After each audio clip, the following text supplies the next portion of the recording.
Día de hoy vamos a ver los rudimentos de la fe. Te estoy enseñando cosas básicas que quizás nunca las habías oído, yo no sé, o tal vez sí, no lo sé. Pero lo que te quiero decir es que estamos dando,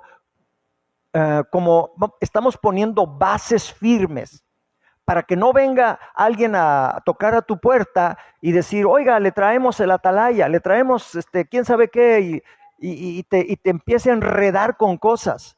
¿Por qué? Porque en la palabra de Dios está la voluntad del Padre Celestial. Amén. Ok. Y así vamos a ir viendo temas los jueves. Hay muchos temas. Aquí tengo más de 50 temas para que veas. Esto es una escuela, pero te conviene porque te está enseñando cómo vivir de acuerdo a la voluntad del Padre Celestial. Como dijo el merolico, para que no le digan, para que no le cuenten, porque a lo mejor le mienten, ¿verdad?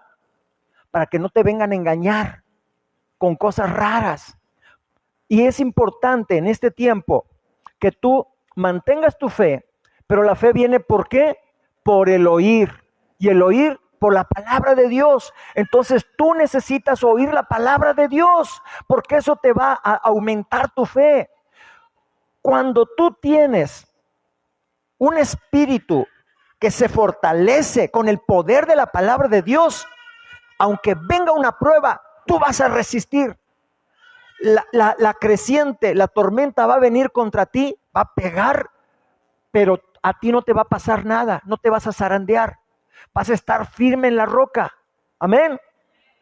Entonces de eso se trata, de equiparte como un santo para el cielo, de equiparte como un guerrero, como una guerrera, pero con el poder de Dios, con el cinto de la verdad, con la coraza de justicia, con el calzado del evangelio de la paz en tus pies, que tomes el escudo de la fe, que lo levantes, con el cual puedes parar todo dardo de fuego del maligno, el yelmo de la salvación, el casco de la salvación y la espada del Espíritu. ¿Cuál es la espada del Espíritu? La palabra. Esta es la espada. Dice que es más viva y eficaz que una espada de dos filos. Amén. Entonces cuando este libro tú lo metes a tu corazón, te mueves, caminas con el poder de Dios. Cuando este libro solamente lo metes a la cabeza, como está muy grandote, se vuelve uno muy cabezón. Nomás anda dando de bibliazos, señalando y juzgando a medio mundo. Pero cuando lo bajas de la cabeza, lo memorizas y luego lo bajas al corazón, lo vives y lo crees, entonces vas a tener el poder de Dios aquí, porque la fe sale del corazón, no sale de la cabeza, no sale de la mente, sale del corazón. Amén. La mente solamente es como una antena, ¿sí? Pero los pensamientos, dice Jesús, suben del corazón. Si no, pregúntale a un doctor que le hace un electrocardiograma, ¿verdad? Por cómo hay una actividad eléctrica aquí en el corazón y también hay una actividad eléctrica en el cerebro. Ok, vamos a entrar al tema. Esto nomás fue la introducción. Y como es un tema bastante largo, no lo vamos a ver completo. Así que el próximo jueves lo vamos a continuar. Pero hoy quiero mostrarles otra cosa que yo les quiero pedir. Mire. Les quiero pedir que siempre traigan su Biblia. Acostúmbrese a tener una Biblia. ¿Cuántos tienen una Biblia en casa? A ver, pues casi todos, pues todos, realmente todos tienen una Biblia en casa, pero no la trajeron, ¿verdad? Porque muchas veces la proyectamos aquí. Hoy no está el hermano Ricardo y no la podemos proyectar. Entonces uno se confía a que la proyectamos.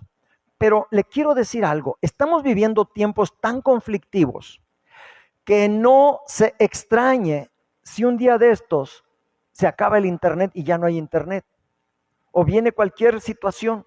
Usted tenga su Biblia, yo la tengo en el teléfono y la recomendamos, tenga su Biblia en el teléfono porque pues la trae ahí. Si trae el teléfono para todos lados, pues también ahí trae la Biblia, amén, ¿verdad?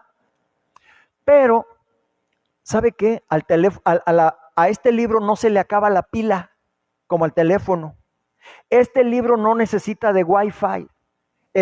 solamente tiene el Wi-Fi de Dios, ¿verdad? El Wi-Fi de Dios, y aquí está la revelación de la palabra. Así que tenga una Biblia y tráigala y acostúmbrese a abrirla para que sepa dónde está cada libro. Lea la Biblia todos los días. Mire, cuando usted lee la Biblia todos los días, su fe va a aumentar, se va a fortalecer, y aunque vengan muchos problemas, usted va a poder vencer. Amén. Ok, vamos a ver aquí en Hebreos, el libro de Hebreos. Se cree que el libro de Hebreos lo escribió el apóstol Pablo, ¿verdad? En Hebreos, capítulo 6, versículos del 1 al 3, dice: por tanto, dejando ya los rudimentos de la doctrina de Cristo, vamos adelante a la perfección. Dice, no echando otra vez el fundamento del arrepentimiento de obras muertas, de la fe en Dios, de la doctrina de bautismos, de la imposición de manos, de la resurrección de los muertos y del juicio eterno. Y esto haremos si Dios en verdad lo permite. ¿Por qué está diciendo el escritor de la carta a los Hebreos estas palabras? Porque anteriormente, en el capítulo, a partir del final del capítulo 4, empieza a hablar del sacerdocio de Cristo. En el capítulo 5 habla de Cristo como el sumo sacerdote, porque en esos tiempos había un sumo sacerdote, ¿verdad? En Israel. Ese sumo sacerdote era el que se encargaba de oír la voz de Dios para decirle al pueblo, Dios dice esto. Amén.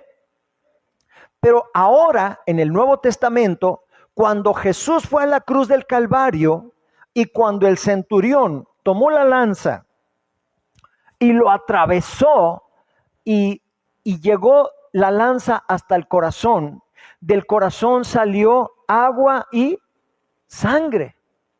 En el momento en que fue rasgado su piel, la Escritura dice que el velo del templo se rasgó también, porque el templo representa nuestro cuerpo, pero también representa el cuerpo de Jesús. Haga de cuenta que este era el templo del Antiguo Testamento. Entonces, entre esta columna y esa había un velo muy grueso, ¿sí? Era un velo muy grueso, y aquí estaba el arca del pacto. ¿Qué era el arca del pacto? Era una caja de madera de acacia cubierta toda de oro, y arriba de la caja había 2 querubines con sus ángeles en actitud de adoración y una charola en donde se ponía el sacrificio. Esa caja nadie la podía tocar, por eso tenía 2 arillos en los cuales se metía una vara, y solamente a través de unos palos muy largos se podía cargar, porque cualquiera que tocara esa caja, el arca, se moría, porque estaba ahí la presencia de Dios. Como Dios es santo y la paga del pecado es muerte, esta es una ley espiritual muy poderosa, entonces la gente no podía tocar esa arca. Entonces necesitaba solamente sostenerla a través de esas varas, que después ya se las quitaban y ahí la dejaron aquí. Entonces haga de cuenta que este era el lugar santísimo, donde estaba la presencia de Dios. Aquí había un velo, y ahí donde están ustedes, ese era el lugar santo donde estaba el sacerdote.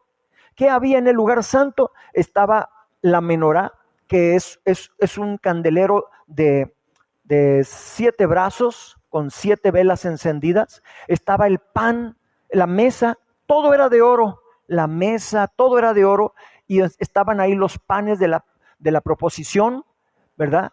Y afuera estaba el atrio donde llegaba el pueblo. Allá afuera estaba el mar de bronce, estaba el lavacro donde la gente se lavaba, los sacerdotes se lavaban para poder entrar al lugar santo. Pero solamente un día al año, en el día del Yom Kippur, el día de la expiación, el sacerdote pasaba por un ladito del velo y entraba a la presencia de Dios.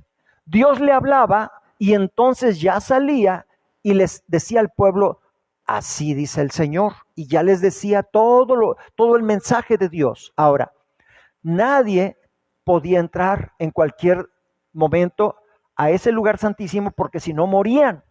Ni el sumo sacerdote. El sumo sacerdote primeramente tenía que pedir perdón por sus pecados. Tenía que pedir perdón por todos los pecados. Él tenía que entrar bien limpio.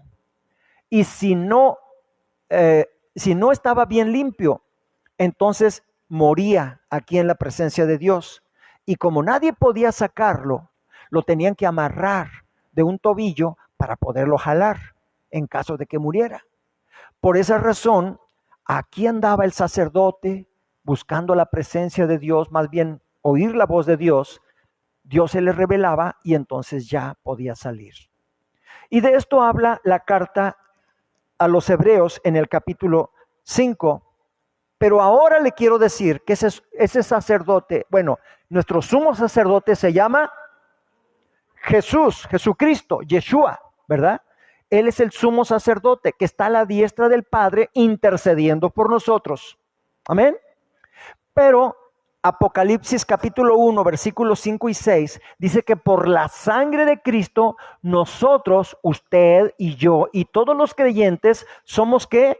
Reyes y sacerdotes. Por eso el canto que cantamos hace un momento decía, permítenos ser reyes y sacerdotes, ¿verdad? Por esa razón decía eso. Entonces, usted y yo somos reyes y sacerdotes. Usted cuando viene a alabar a Dios, viene a adorar a Dios, a ofrecer sacrificios de alabanza, de adoración. Amén. Y de vida también. Bueno, entonces, dice en la carta a los Hebreos, dice la Escritura, en el capítulo 6,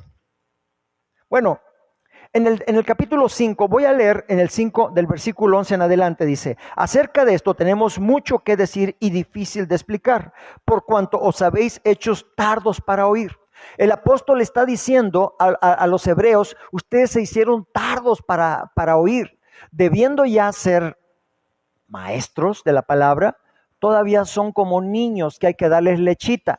La palabra de Dios puede ser como leche que es los rudimentos, las cosas sencillitas es como leche y las cosas ya más profundas es como carne sólida. Por eso dice aquí, porque debiendo ya ser maestros después de tanto tiempo, tenéis necesidad de que se os vuelva a enseñar cuáles son los primeros rudimentos de las palabras de Dios. Y habéis llegado a ser tales que tenéis necesidad de leche y no de alimento sólido. ¿Sí? Y todo aquel que participa en la leche es inexperto en la palabra de justicia, porque es niño. Pero el alimento sólido es para los que han alcanzado madurez. Diga, madurez. Madurez.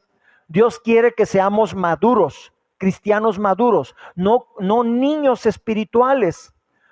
Un niño espiritual no tiene conocimiento, no tiene fundamento, ¿verdad? Por eso hay gente que le engañan.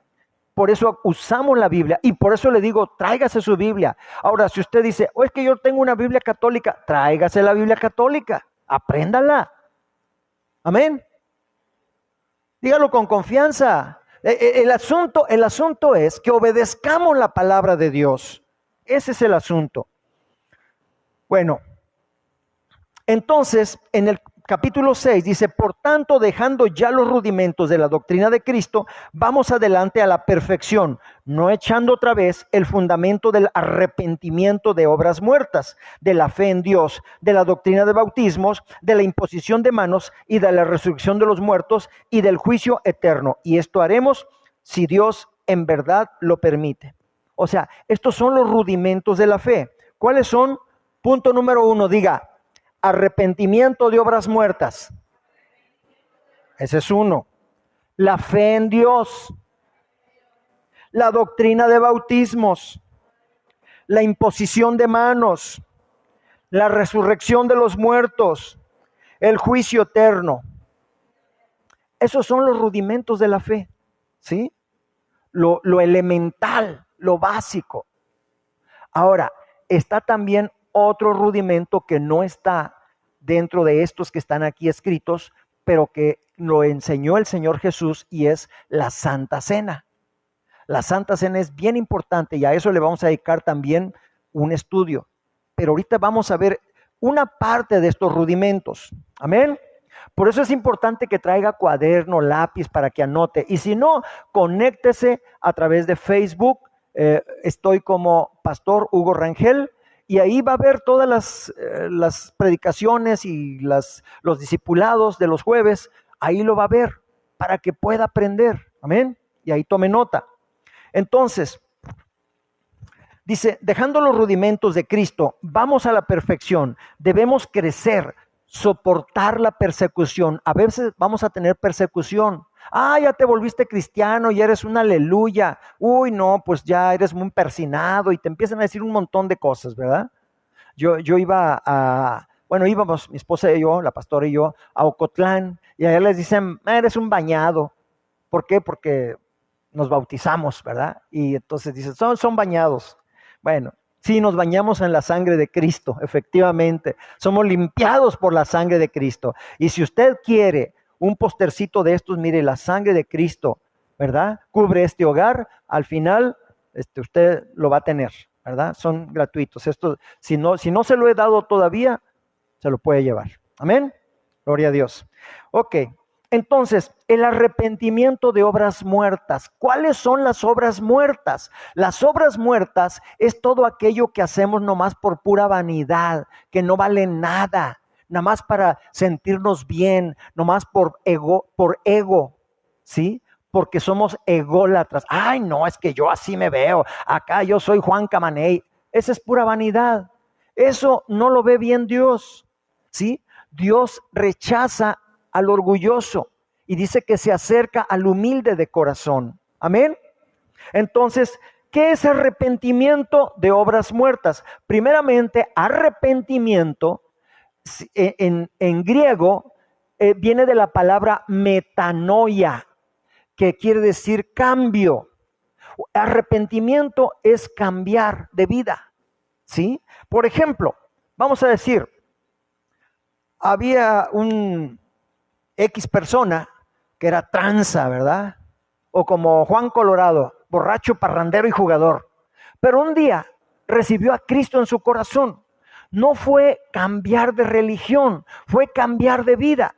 Arrepentimiento es que va caminando en un camino de pecado, en un camino de maldad, haciendo dagas, haciendo daño, ¿verdad? Siendo hipócrita, siendo orgulloso, bueno, como dicen por ahí, malo como la carne de puerco, ¿no? Pero así, haciendo daño, y de pronto el Espíritu Santo le redarguye y dice, wow, híjole, esto que hice estuvo muy mal, porque nadie es tonto, pero lo que pasa es que a veces decimos, ay no, pues que se aguante, ¿verdad? Porque no hay arrepentimiento. Sin embargo, cuando nosotros nos arrepentimos, empezamos a sentir en el corazón una convicción de pecado. Dije, no, esto no está bien. Es más, no duermes porque no te deja dormir el Espíritu Santo. O sea, estás hirviendo, y no en fiebre, sino en un arrepentimiento que dices, mañana voy y le pido perdón. ¿Cuántos le ha pasado?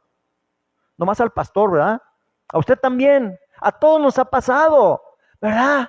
Que nos, híjole, ya la regué. Pero a veces, como somos orgullosos, decimos, ay, no, pues ya ni modo. Ay, pues una raya más al tigre. ¿Ah, que sí? Una mancha más al tigre. No, hermanos. Dice Primera de Juan, capítulo 1, versículo 9. Si confesamos nuestros pecados, Dios es fiel y justo para perdonarnos y limpiarnos de toda maldad. Si decimos que no tenemos pecado, hacemos mentiroso a Dios, ¿verdad? Amén.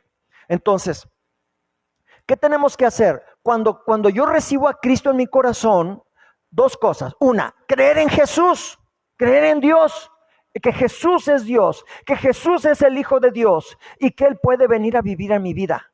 Cuando yo le digo, Señor, te recibo como mi único y suficiente Salvador, lo que yo estoy diciendo, Señor, te entrego la lujuria, el orgullo, la soberbia, la mentira, el robo, todo lo que yo hice, todo lo malo que yo hice, te lo entrego a cambio, dame tu santidad, dame tu limpieza, dame tu pureza, dame tu vida. Ahora yo quiero caminar contigo y voy a empezar a hacer mis primeros pininos. Quizá me voy a tropezar o me voy a resbalar, pero Jesús te dice que no temas porque Él está contigo. Él te ayuda, Él te fortalece. Amén. Y Él te va a evitar, si tú eres obediente, te va a evitar caer en la tentación. La tentación es la forma más vil y rastrera que tiene Satanás de hacer caer a los creyentes.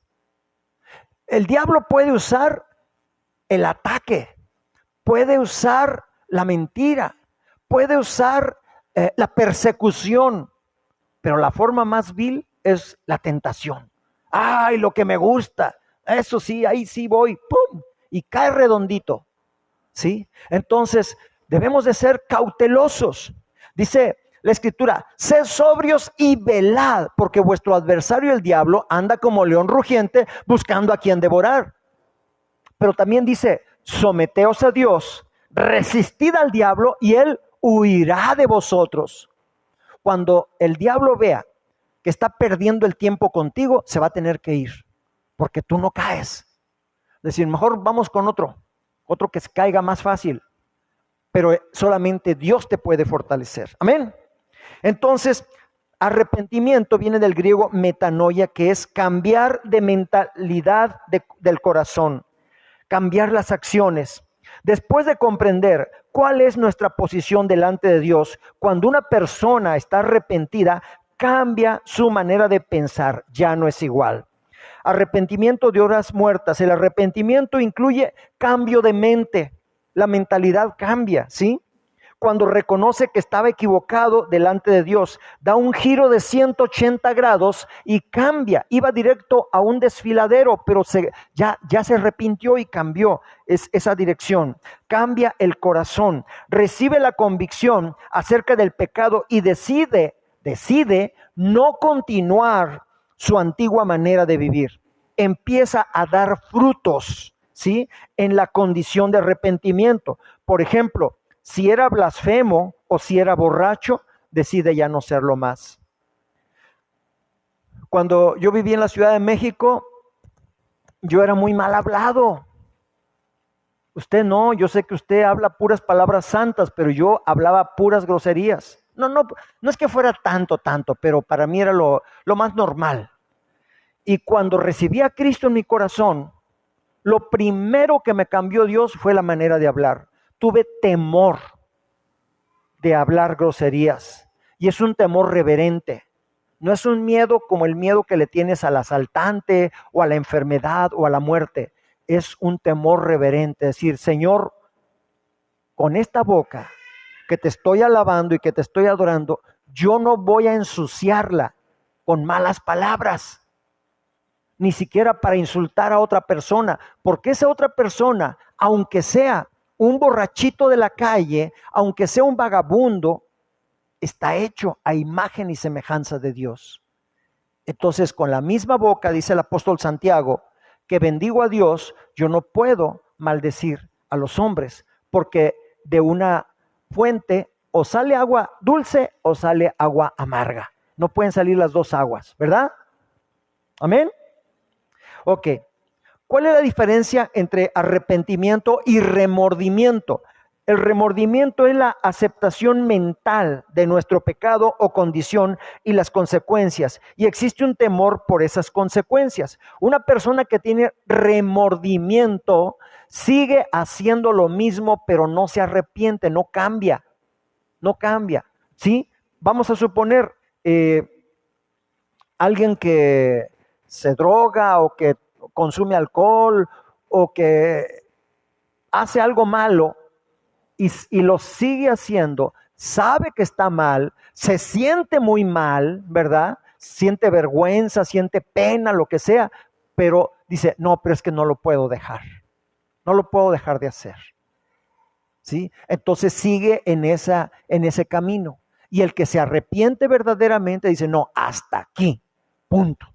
y no más. ¿Me explico? La diferencia entre arrepentimiento y remordimiento. Amén. Ok. Gloria a Dios. Miren, como le dije, este es un tema muy largo y creo que ya aquí solamente vamos a terminar esta parte y dentro de 8 días vamos a continuar. ¿Está usted aprendiendo? O sea, estamos aprendiendo algo, porque incluso hasta después podemos hacer preguntas. Si usted tiene una duda, haga una pregunta, le vamos a dar el tiempo. Pero arrepentimiento es reconocer con todo el corazón nuestra condición de pecado y admitir que hemos ofendido a Dios o a nuestros semejantes, porque amamos y tememos a Dios. Pedro se arrepintió de haber negado a Dios. Usted puede decir, ay, es que Pedro negó a Dios, pero fíjate cómo Jesús después se le apareció y le dio la oportunidad de arrepentirse y Pedro se arrepintió. ¿Sí? El arrepentimiento verdadero produce verdadera tristeza por haber ofendido a Dios. Dice Segunda de Corintios capítulo 7 versículo 10, porque la tristeza que es según Dios produce arrepentimiento para salvación, de que no hay que arrepentirse, pero la tristeza del mundo produce muerte. Aquí la Biblia nos dice que hay 2 clases de tristeza. La tristeza de arrepentimiento, porque hice algo malo y estoy triste porque lo hice, pero me arrepiento. Y la otra tristeza, esa que no la ahoga ni el alcohol. Una persona que vive haciendo lo malo y se siente triste, es más, está en depresión, está en angustia, en ansiedad, y sigue haciendo eso, ¿verdad? Porque se siente culpable, porque abre en su corazón puertas para los espíritus inmundos de muerte, de culpa, de condenación, de depresión, de tristeza. ¿Me explico? Amén. Gloria a Dios. Diga, gloria a Dios. Bueno, amén. Entonces, por eso necesitamos confesar nuestro pecado. Primeramente lo confesamos a Dios, pero si yo sé que ofendí a alguien, por ejemplo, vamos a suponer, ofendí a mi esposa, entonces voy con ella y le digo, perdóname, porque hice esto, porque hice aquello. ¿Me explico? Entonces usted necesita, ahora, en algunas ocasiones, y esto el Espíritu Santo le puede a usted decir, algunas ocasiones la otra persona no está preparada para que usted vaya y le pida perdón. ¿Por qué? Porque hay un orgullo, hay una soberbia y posiblemente no sea conveniente. Pero eso ya, si usted ora, el Espíritu Santo le va a dar convicción. Ahora, ¿qué sucede? Vamos a suponer, usted pecó, va con la persona, se disculpa, le dice, perdóname, mira, hice mal, hablé mal de ti o pensé mal de ti o te hice esto, te hice aquello. Y la otra persona le empieza a insultar a usted, le empieza a decir, sí, claro, tú eres así, así, asado, y empieza, usted cumplió con su parte de ir y de humillarse delante de la otra persona. Si la otra persona no recibe eso, ya es problema de ella, no de usted. Usted ya cumplió su parte. Amén. Delante de Dios, porque Dios lo ve todo, Él ve que usted ya cumplió su parte. Pero la otra persona no está en el nivel de poderle perdonar de una manera madura. Hace un momento hablamos de madurez y debemos de ser maduros. Y Dios quiere que seamos maduros. Amén. Entonces, apartarse. Punto número 1, dijimos ya, primera de Juan capítulo 1, versículo 9, si confesamos nuestros pecados, Dios es fiel y justo para perdonarnos y limpiarnos de toda maldad. Si decimos que no hemos pecado, hacemos mentiroso a Dios. Ese es el versículo 10. Entonces, necesitamos confesar. ¿A quién primeramente? A Dios. Señor, pequé, perdóname, límpiame. Yo le recomiendo, puede utilizar el Salmo 51, porque así usted va a orar de acuerdo a la palabra de Dios. Y ahí le va a confesar el pecado, pero ore con el Salmo 51. La palabra le va a ayudar mucho. Amén.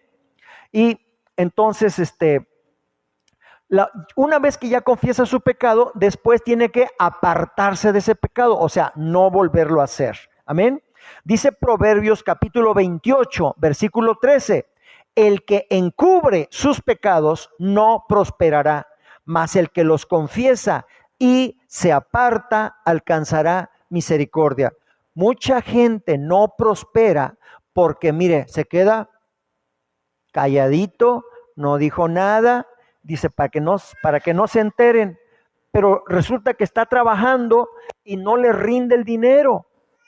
Dice, el que encubre sus pecados no prosperará.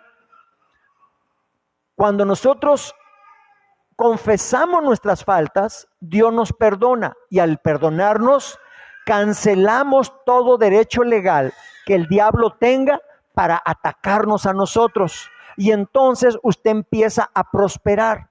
Quizá va a pasar por un tiempo de prueba. Es muy probable que sí. Va a ser probada la fe. Pero después que rompe ese tiempo, usted va caminando en victoria, en triunfo. Y no va a depender de las circunstancias, de cómo está la situación económica o cómo está el nivel de contagios de COVID. No va a depender de nada de eso, sino solamente de Dios. Amén. Entonces, existe una diferencia entre estar en desacuerdo con el pecado y odiarlo. Cuando usted se arrepiente del pecado, usted tiene que odiar el pecado. Hemos conocido personas, cristianos, que saben que la lujuria es mala, que no es buena, ¿verdad? ¿Cuándo es pecado sexual? Cuando las personas están cometiendo intimidad sexual sin estar casados o está casado con otra persona, ¿verdad? Es fornicación, adulterio. Y hay personas que dicen, bueno, pues qué tanto es tantito, ¿verdad? Y entonces se hacen de la vista gorda. Y si tienen la oportunidad, pues dicen, ¿a quién le dan pan que llore?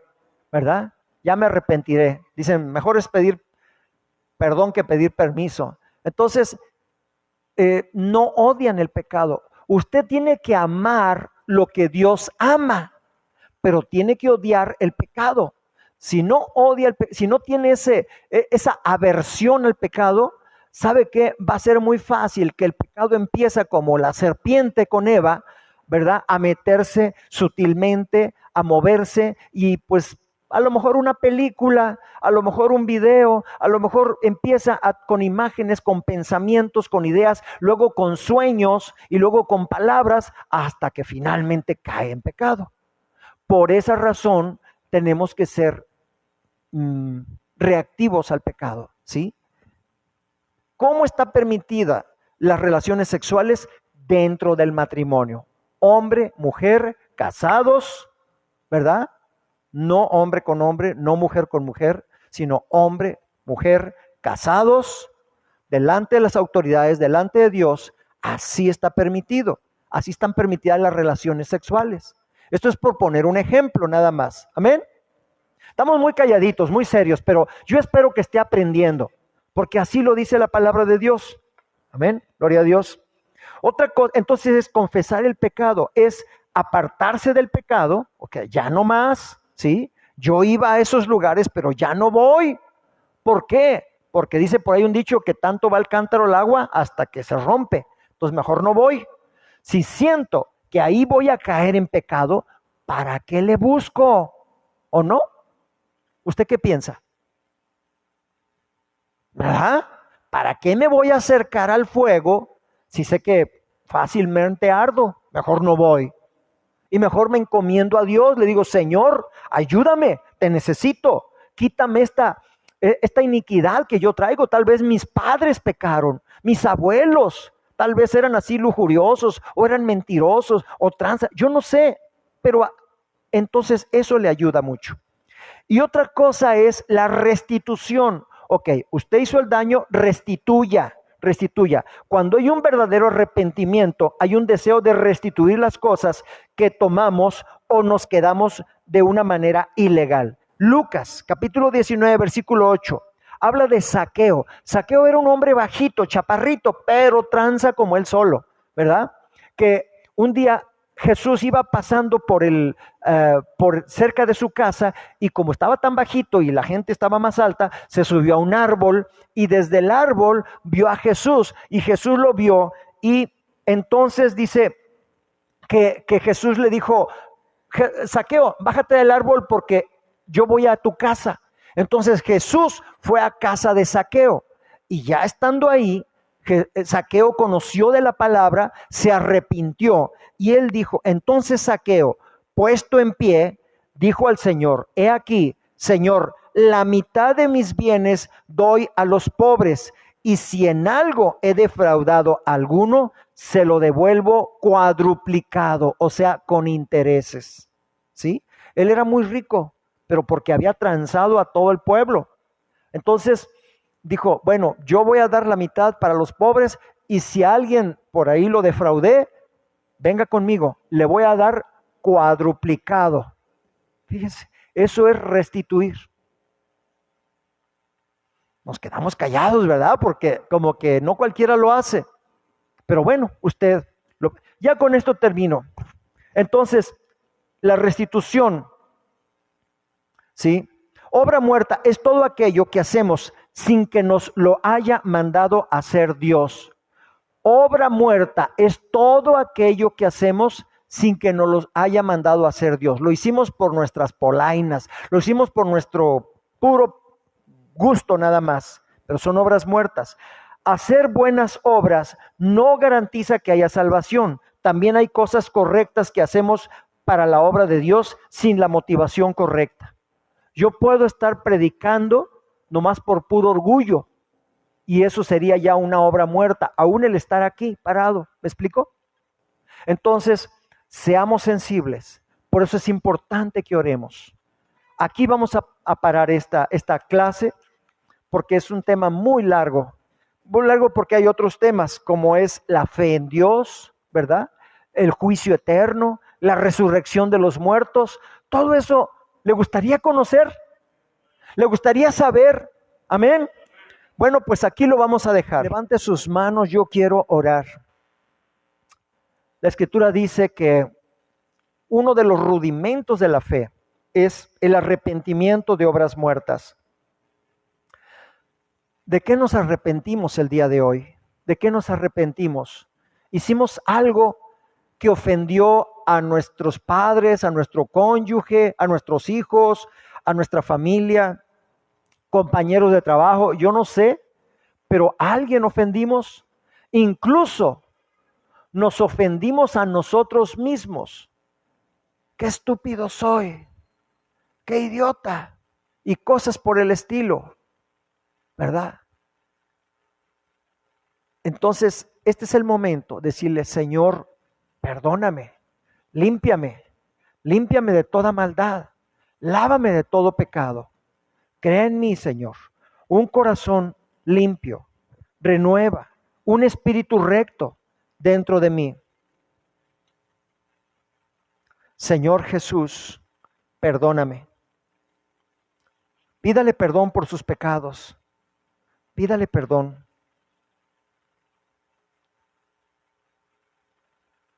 Aún por la pereza, por el desánimo. Repita conmigo: Padre Dios Todopoderoso, en el nombre de Jesús, te pido perdón por la pereza, el desánimo que he sentido hacia tu palabra y hacia las cosas que se relacionan con el reino de Dios.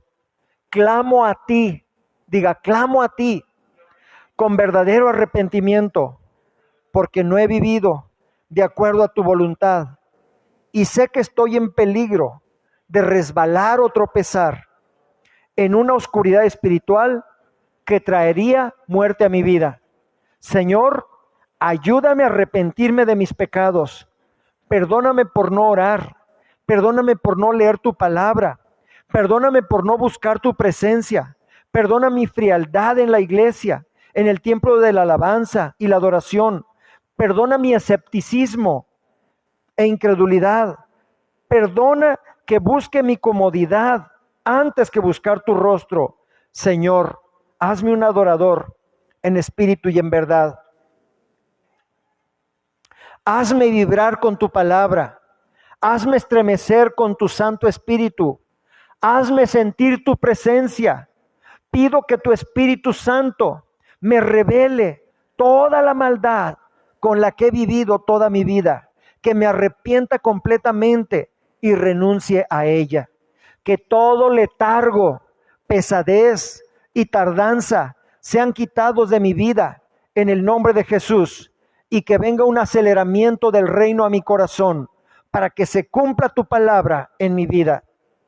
Señor, que todo aquello que se ha profetizado sobre mí y mi destino para tu gloria y honra se cumpla. Que los tiempos que se están acortando sean de bendición para la activación de los talentos y dones que pusiste en mí desde la fundación del mundo, y pueda correr la buena carrera. Diga, y pueda correr la buena carrera, salvando almas, liberando a los cautivos, echando fuera demonios, orando por los enfermos, declarando su sanidad y haciendo toda buena obra agradable y perfecta. Hoy me propongo, diga, hoy me propongo que comenzaré por cambiar mi actitud ante la vida, ante los problemas, ante las personas y ante mí mismo. Diga fuertemente, hoy decido levantarme diferente para no hacerle el juego al diablo, porque tu palabra dice que al perezoso se le restan las fuerzas y que aún lo que creía tener le será quitado. Creo que la mejor forma de vivir es vivir para ti, así que te serviré al servir a los demás, te honraré y honraré a mi prójimo, emplearé mis fuerzas en el servicio a los demás y no en los motivos egoístas que tuve en el pasado, centrándome en mí mismo. Que tu voluntad se cumpla en mi vida, ejerciendo la bendición que me diste para que me sea revelado tu plan y propósito en la consumación de los tiempos en mí, en el nombre de Jesús. Amén. ¿Usted lo cree con su corazón? Bueno, pues para las personas de internet estamos despedidos en el nombre de Jesús.